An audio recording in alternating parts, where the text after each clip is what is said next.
Hello everyone, myself Dr. Shail Gupta. Let's discuss about the etiology or epidemiology of secondary varicella zoster infection. Varicella zoster infection, that is chickenpox, is considered to be an epidemic disease, meaning it occurs at a constant but relatively high rate in a particular population. Both chickenpox and shingles are caused by the varicella zoster virus (VZV), a type of herpes virus. The virus is spread when you come into contact with the rash or by sneezing, coughing and breathing. In other words, when someone with chickenpox sneezes or coughs, there are droplets with the VZV virus in the air. Now comes the pathogenesis. Let's discuss about the pathogenesis of varicella zoster virus VZV, which is transmitted through inhalation of infected respiratory secretions or in contact with infections like skin lesions. Typically, the virus is spread via coughing and sneezing, as this allows virus-containing droplets to become airborne. VZV has an incubation period of about 10 to 21 days and is most contagious through physical contact a few days before symptoms occur. During this incubation period, the virus spread to the lymph nodes and the liver and the lungs. This process known as primary viremia.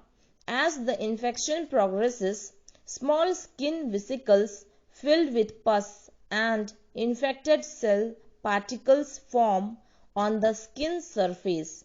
These lesions are the pox of chickenpox. Now let's discuss the clinical features of VZV, that is varicella zoster virus.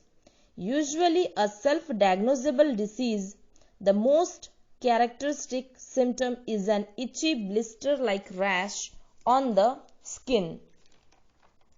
People may experience symptoms such as skin blistered, scrapes, ulcers or red spots. Whole body becomes fatigue, fever or loss of appetite. Also common symptoms like headache, itching, sore throat or swollen lymph nodes. Now let's discuss about the diagnosis of herpes zoster. In general, herpes zoster have typical clinical presentations that allow for a presumptive clinical diagnosis.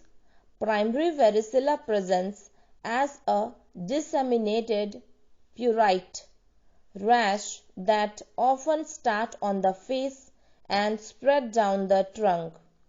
Definitive laboratory testing can be used for atypical cases of VZV or HZ and should routinely be used for suspected disseminated or visceral disease. Rapid diagnostic methods including polymerase chain reaction PCR and direct fluorescent assays DFA are the methods of choice. Polymerase chain reaction testing is the most important and sensitive test for VZV, that is varicella zoster virus, and detects the VZV in vesical fluid, serum, spinal fluid and other tissues. Now let's discuss the differential diagnosis of VZV or the herpes zoster virus. The differential diagnosis of herpes zoster includes herpes simplex virus, impetigo, candidiasis, contact dermatitis, insect bites, autoimmune blistering disease, dermatitis herpetiformis and drug eruptions. Now comes the management. What is the treatment? Treatment consists of pain medications, Chickenpox can be prevented by a vaccine. Treatment and management usually involves relieving symptoms, although high-risk groups may receive antiviral medications such as analgesic and antihistamine, self-care such as oatmeal bath and moisturizer, and specialists are shown, that is the pediatrician and primary care provider, that is PCP. Thank you.